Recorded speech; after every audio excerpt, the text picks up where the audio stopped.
The silence is the most terrifying sound. It is an absence, a hole carved from the jungle's relentless cacophony. It means the green death has come and gone. Kale finds what is left of Olin beside the stream, a smear of red on the black stones and a single, discarded hand axe, its flint edge still sharp. The air is thick with the iron-sweet smell of a fresh kill. But the killers are already gone, melted back into the wall of noise. They leave no tracks on the wet moss. Only the sudden, sharp silence that follows their work. This is the 5th time in as many moons. The clan shrinks, its edges frayed by teeth and sickle claws. They are a small band of Homo Habilis, clever hands and thinking minds trapped in soft, slow bodies. And their world is a symphony of things that want to eat them. The predators are Deinonychuses. They are not the largest of the jungle's teeth, but they are the smartest. They do not roar. They do not shake the earth. They hunt with the jungle itself, using the constant drone of insects, the shrieks of pterosaurs, and the groaning of giant ferns as a cloak. They are ghosts that wear the jungle's noise, and they appear only in that final, heart-stopping moment of impact. The clan's survival has always depended on keen eyes and sharp ears, but these senses are now betrayals. The very fabric of prehistoric life here is a trap. Every rustle could be the wind, or it could be the end of a bloodline. The hard choice presents itself with every sunrise. Starve in the relative safety of the cliffside caves, or venture into the green noise for roots and grubs, and risk becoming a crimson stain on the forest floor. Today, huddled on the high ledge, the clan eats little. Their ancient tools, stone choppers and scrapers, lie idle. Fear is a cold stone in their bellies. The old woman, Alara, points a trembling finger not at a predator, but at the very air, at the wall of sound that rises from the canopy below. She speaks a truth they all feel in their marrow. The world has become too loud to hear death coming. But Kale, his young mind still turning over the image of Olin's axe, sees something else. He watches the canopy, but he is listening past the immediate chaos. He is searching for a pattern in the noise of Flawn the raptor's perfect camouflage. His gaze drifts toward the distant, low hills where a different sound occasionally pierces the din, a deep, resonant, almost musical call. It is the sound of the great crested herd, the Parasaurolophus. And Kale notices, for the first time, that when those haunting notes echo through the valley, the jungle's smaller, sharper noises seem to fall away. Just for a breath. A flicker of an idea as fragile and dangerous as a spark in a dry thicket begins to form.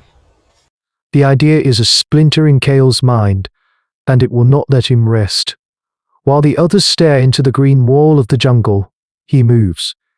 He ignores the wary glances, the muttered warnings from Alara. He needs a bone, but not just any bone. It must be hollow straw, and long enough to hold a sound.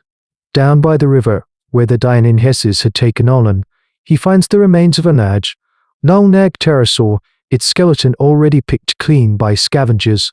Its wing bone, an ulna as long as his forearm, is light and miraculously intact. He takes it, and a handful of sharp flint shards, back to the higher ledge. The clan watches, their faces a mixture of pity and suspicion. He is wasting time. He is playing with the bones of the dead while the living starve.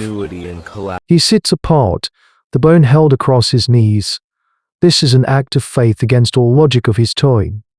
His people, the Homo Habilis, are defined by their hands, by their ability to see a tool inside a stone. Kale is now trying to see a sound inside a bone. He works with a surgeon's focus, using a sharp flint flake to scrape away the last bits of dried marrow and sinew. Then he begins the real work, the patient, dangerous drilling.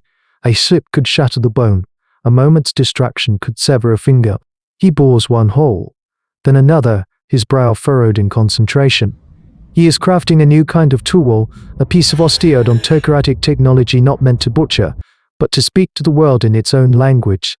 When he is done, he lifts the crude flute to his lips.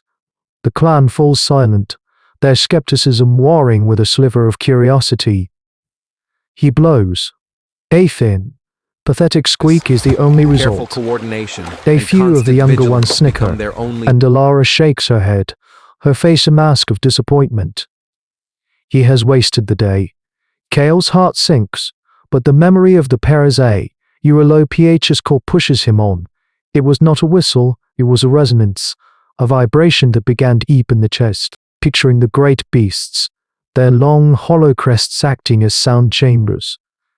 He changes his grip, covers one of the holes, and blows again, this time from his diaphragm, pushing the air with force. A note emerges. It is low, mournful, and impossibly loud. It is not the squeak of a bird but a deep, haunting tone that echoes off the cliff face. It is a crude echo of the giant herbivore's call, yet it holds a piece of its soul. The snickering dies. Every head turns towards him. The pity is gone, replaced by a dawning, fearful awe. Kale has not just made a noise, he has captured a sound that belongs to the giants, and for the first time in a long time, the silence that follows is not one of fear but of wonder. The flute is not a weapon, it is a question. And Kale alone cannot provide the answer. One voice is not heard. He shows the others, his hands guiding theirs, demonstrating the precise pressure of the flint, the angle needed to pierce the bone without shattering it. It is a slow, frustrating process that tests the limits of their burgeoning culture. Some break the precious bones. Others cannot coax more than a weak hiss from their finished work. But a few, their hands as clever as Kale's, learn. They become the clan's first artisans, specialists in this new, strange craft. They are not just making tools, they are shaping sound itself. This deliberate transfer of knowledge is a pivotal moment in their hominid history, a complex skill passed not by instinct, but by instruction. Their survival skills are evolving beyond the simple chipping of stone. The test comes sooner than they expect. A foraging party, emboldened by their new hope, ventures further from the cliffs than they have in a year, seeking the protein-rich beetle larvae found in rotting logs. The air is thick. The green noise is a physical pressure. Suddenly, a high-pitched chitter cuts through the din, sharp and close. Then another from the left, using the terrain to herd their prey. Panic, cold and familiar, seizes the party. They drop their baskets, their eyes darting for an escape that doesn't exist. But Kale is with them. He raises his flute, not to his lips, but high in the air, a signal.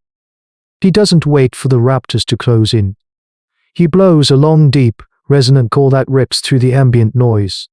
Across the clearing, another clan member answers, a note slightly higher, more frantic. A third joins, his a wavering, powerful bass. It is not a perfect mimicry of the Parasaurolophus heard, it is a clumsy, desperate chorus. But it is loud, it is the sound of mass and weight. A sonic lie broadcast into the jungle. Kale sees a flicker of striped grey hide, a sickle-clawed foot frozen mid-stride.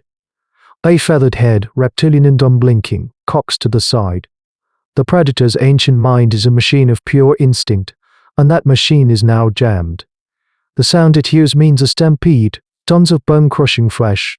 The prey it sees is small, soft, and scattered. The equation does not compute. The risk is too high. With a low hiss of frustration, the shadow in the ferns recedes. The others follow. They simply withdraw, their hunt spoiled by a sound that should not be there. The clan stands frozen, chests heaving, the hollow bones still clutched in their hands. They have not won a fight.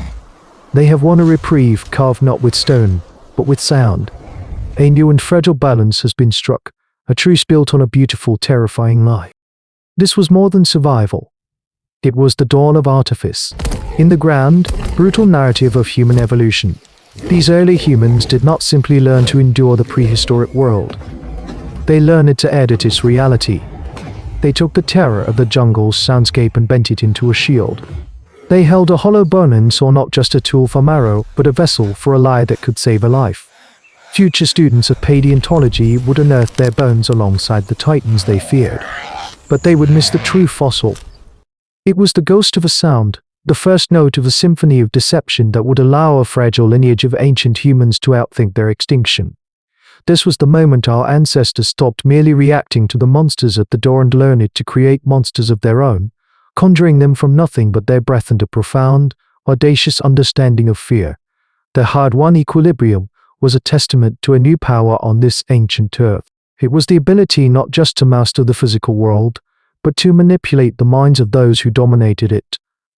Many of the ghosts we conjure today in our stories, our beliefs, our societies are merely the sophisticated echoes of that first, desperate note played to keep the raptors at bay.